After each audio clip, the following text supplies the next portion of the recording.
Welcome, everybody, to the long-awaited day. The day where I finally review a Megabonk.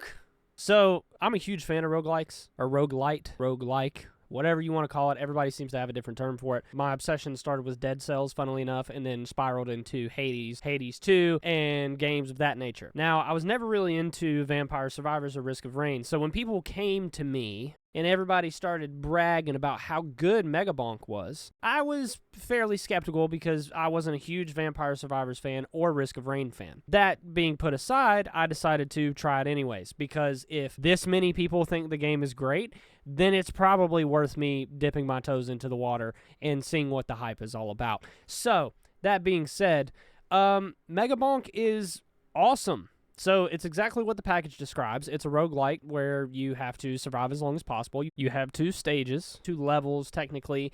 You have the desert and the forest with a tier 1, 2, and 3 for each level. Tier 1, you beat the first level, you're fine, first round, whatever. Tier 2, for each of them you have 2 levels to go through within that tier 2. And then tier 3, you go through all 3 stages, or all 2 stages and then the boss. Can't remember off the top of my head. I've only gotten to the boss one time. I've been struggling with tier 3. The amount of replayability and overall gameplay sauce in this game for it to be developed by one person is absolutely nutty.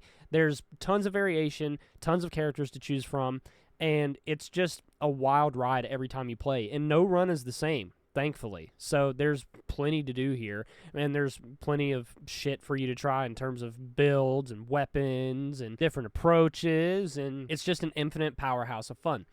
Now, for a little bit of information on the developer, from what I can gather, it's developed by a guy called Vedinad, and I found this kind of odd because the Vedinad thing looked familiar. I'm still subscribed to Danny Dev, and wouldn't you know it, same voice, same editing, both of them are game developers. I mean, come on. So, being already a fan of this guy, you know, before buying the game, I was like, yeah, this is going to bonk, if you will. And it does. Megabonk bonks. It's a ton of fun. This isn't going to be a huge review because really a lot of it's just playing it for yourself. But the runs are infinitely fun. It's fair. It's not overly difficult. There's a lot of like slight missteps you can make while you're playing the game where you're like, oh man, I wish I could have gone back and redone this and blah, blah, blah, blah, blah. And there's also contingencies for just about every mistake that you can make in the game. And then when you retry next time, it's easy enough to remember what everything does. And something that this roguelite does better than a lot of them is it actually blatantly explains things to you outside of just the tutorial. So if you're confused on any mechanics, A, the community is so big that you can really pretty much find the information anywhere you want.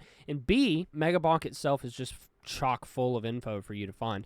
And other than that, it's a pretty simple game. You boot it up, you start your run, you dive through all your different levels of enemies, and you try to survive as long as humanly possible and make it to the end. Something interesting that I do like that the game implements in these tier stages, though, that you don't see in some of these games, is when you get to the end can go as long as you want it to, as long as you can actually survive. So you can really test the viability of your build against a few enemy, like, final boss waves that you're supposed to die to. And, yeah, I've had a lot of fun with that, getting bounced around the map. I wish I had footage of it. I may have footage of it by the time I edit this, but you're just getting bounced around the map infinitely by enemies that you know you're never going to be able to destroy, but you've still got a fighting chance if you're good enough. There's definitely been some times where I've been playing the game and it gets so fast and loose that I hit a wall and I'm like, oh my god, fuck, I can't get past this. The art style is great. I love the pixel art style. It can be run on a potato or a potato 2, according to Danny Dev, and it's only $9.99. You can't beat that.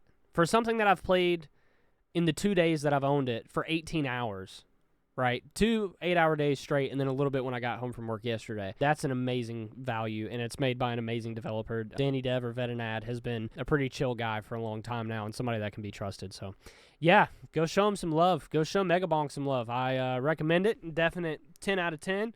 100% am going to play again as soon as I finish recording this because I'm obsessed with it right now. Yeah, that's about it, guys. This is like the quickest, easiest review with not a lot to say that I've ever done. So, yeah, go play some Megabonk.